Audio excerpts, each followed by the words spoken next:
O deputado Eduardo Bolsonaro afirma que os presidentes da Câmara e do Senado também podem entrar na mira de Donald Trump. Entenda na reportagem de Matheus Dias. Em meio a todo esse embate entre Estados Unidos e Brasil, depois do presidente Lula ter proferido críticas aos filhos de Bolsonaro, Fernando Haddad também ter dito que os filhos de Bolsonaro tinham que se afastar desse assunto envolvendo os Estados Unidos e deixar que o governo federal resolva, Eduardo Bolsonaro se posicionou nas redes sociais mais uma vez, atacando não só o ministro Alexandre de Moraes, mas também indicando, alertando aos presidentes da Casa e também do Senado que eles podem ser os próximos a sofrer sanções do presidente americano. Eduardo Bolsonaro disse no vídeo que o presidente da Câmara, Hugo Motta, e o presidente do Senado, Davi Alcolumbre, podem também ter os vistos bloqueados, assim como aconteceu com os ministros do STF. Segundo Eduardo Bolsonaro, Hugo Motta tem a carta nas mãos. Ele com o processo de anistia na Câmara dos Deputados. Se esse processo ir para frente, o nome de Hugo Motta será preservado. Agora, se esse processo não acontecer e o julgamento de Bolsonaro continuar no ritmo em que está, aí sim, tanto Hugo Motta quanto Davi Alcolumbre estarão na mira de Donald Trump, segundo Eduardo Bolsonaro. Ele ainda disse novamente que o ministro Alexandre de Moraes tem novas sanções a sofrer, além de todas que já foram anunciadas. Agora, ele diz que o presidente Donald Trump tem mais uma carta na manga, uma lei chamada de Lei Magnitsky.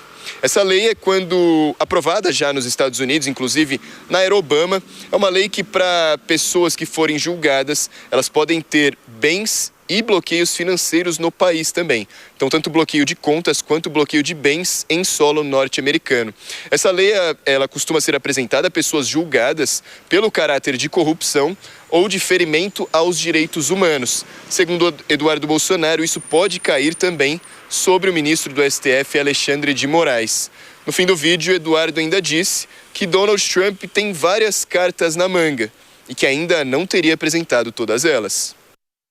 Túlio, a dúvida é saber se essa informação que o deputado Eduardo Bolsonaro passa é uma informação que vem do governo americano, de alguma autoridade americana, ou é uma forma dele tentar pressionar o Congresso Nacional para tentar, obviamente, discutir questões que interessam ao grupo político dele, como a anistia. Olha, Thiago, nós nunca saberemos essa resposta hoje, mas eu tenho certeza que ao assistirmos às cenas do próximo capítulo, nós descobriremos. O fato é que realmente existe um risco da aplicação da Lei Magnitsky. Isso não foi dito apenas por Eduardo Bolsonaro, já foi dito por outras pessoas influentes do governo americano, inclusive na mídia em geral.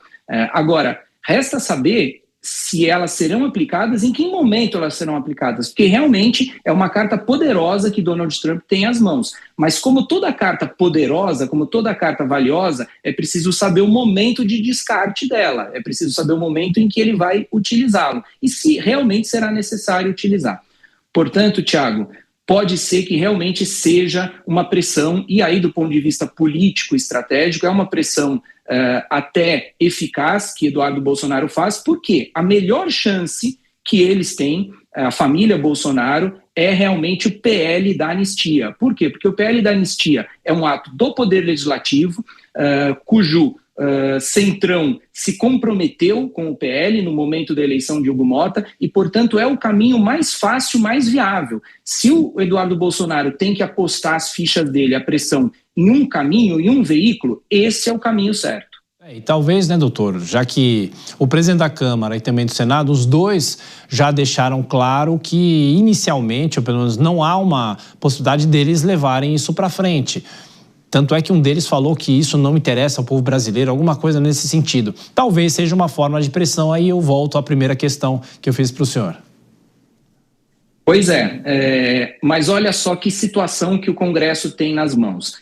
De um lado, existe um clamor popular ainda, muito embora enfraquecido por conta do tarifaço do Trump, mas existe um clamor popular pela libertação das pessoas que foram condenadas com penas muito excessivas no 8 de janeiro. Então isso sensibiliza também os congressistas. É uma pauta que traz a eles popularidade. De outro lado, tem no meio desse PL da anistia o problema envolvendo Jair Bolsonaro e o Supremo Tribunal Federal. É por essa razão, Thiago, que quando foi apresentado o PL da anistia pela oposição, Hugo Motta se recolheu e disse, olha, eu não vou descartar, eu tenho um compromisso com esse PL da anistia, mas eu vou fazer outro texto. E esse outro texto parece que ele está enrolando.